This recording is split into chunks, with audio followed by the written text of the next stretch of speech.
Bom, eu vou falar sobre o capítulo 22, a nova ordem mundial, especificamente América Latina, para o segundo ano A e o segundo ano B.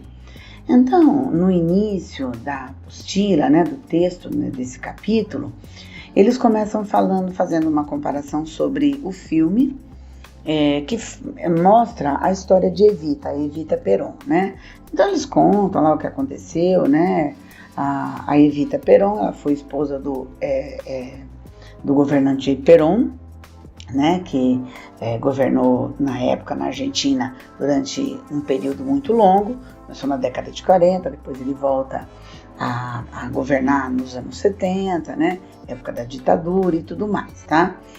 Na página 45, coloca-se uma breve história dos séculos 20 e 21, no caso aqui a Argentina. Então, eles citam a Guerra do Paraguai, que nós já falamos faz bastante tempo, no governo de Dom Pedro II. Depois da Guerra do Paraguai, a Argentina teve um grande crescimento, muitas escolas foram criadas, aumentou o número de imigrantes que entraram no país, o país passou a ser um polo político-econômico, apesar de ser um político conservador da América do Sul. A Argentina passou por vários golpes, de grupos conservadores, de grupos progressistas. Na década de 1940, o governo adotou uma economia de mercado, substituindo as importações. Houve também na Argentina a presença muito forte de vários ditadores, Juan Domingo Perón foi um deles, o marido da Evita, como eu falei agora há pouco, tá? Foi um período bem difícil, ele governou o primeiro período de governo dele foi difícil, o segundo período foi na época da ditadura, da mesma forma que a gente fala aqui no Brasil, era lá na Argentina, todo aquele terror, Muitos acreditavam que o movimento peronista, ele surgiu quando o Perón foi preso pelo governo e a população se articulou para a sua libertação, mas o fato é que o nome Perón dentro da Argentina é uma coisa assim, muito tocante, todo mundo gosta bastante dele, mesmo tendo morrido, lógico, nem faz muito tempo.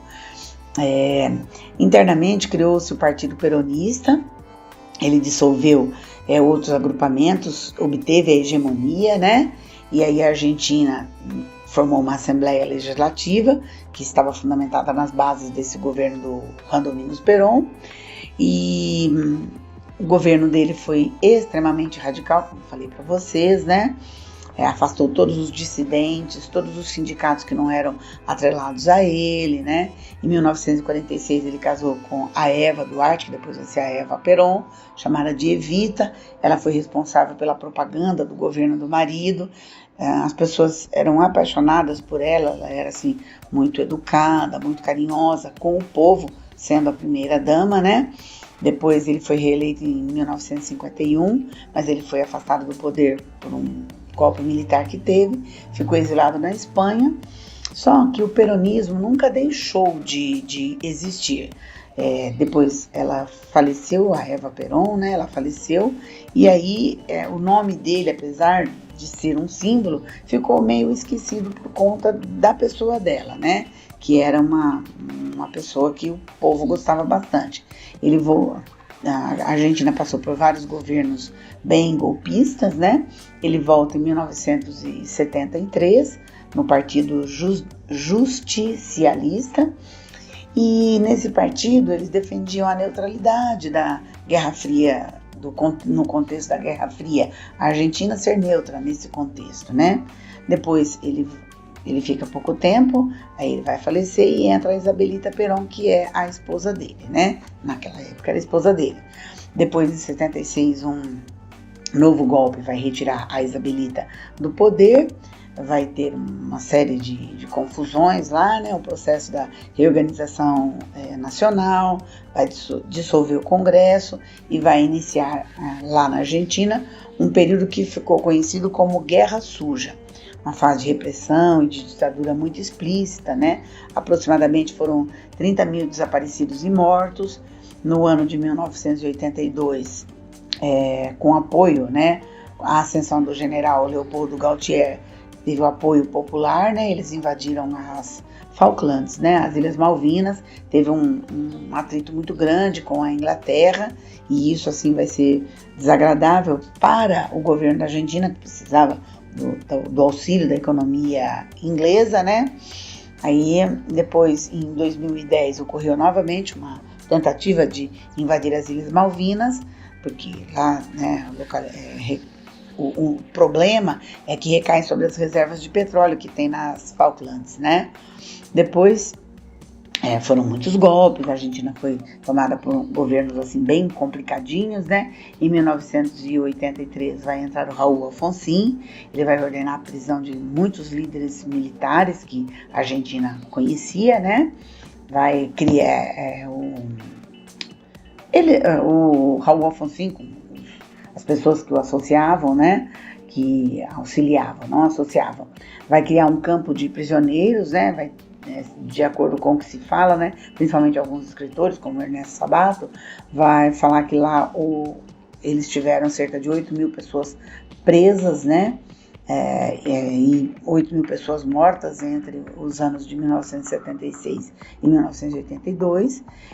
Depois, em 1989, entra o Carlos Menem, né, que era um presidente de uma costeletona, assim, né, o governo dele vai tentar reverter a crise econômica do país, mas não vai ser muito adequada, não, né?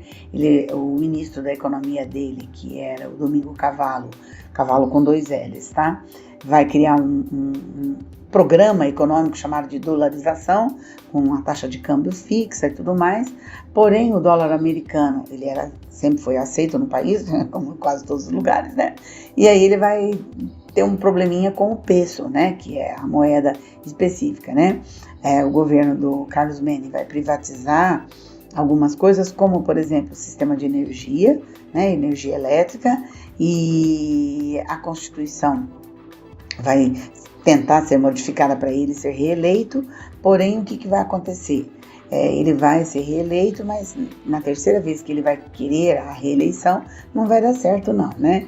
Em 1999, é o Fernando de la Rúa que vai assumir, e o poder dele vai ser bem complicado, porque aqui no Brasil era a crise do real, e lá era a crise econômica do peso que eles estavam vivenciando, né?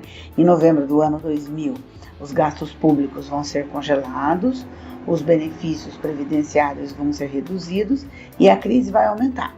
O governo vai instaurar o corralito, né, que é limitando o poder de saque em dólares mensais.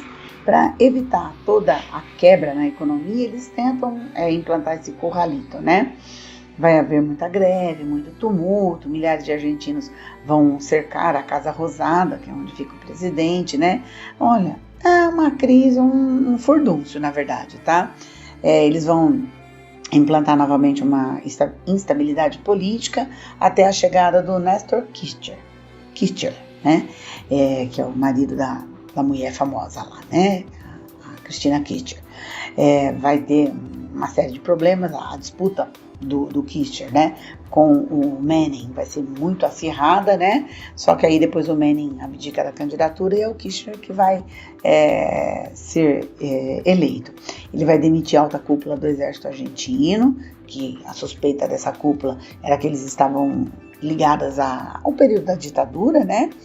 Novas leis vão ser criadas relacionadas com crimes contra a nação durante toda aquela fase da ditadura. Muitos vão ser condenados. Em 2003 foi decretada a moratória, né?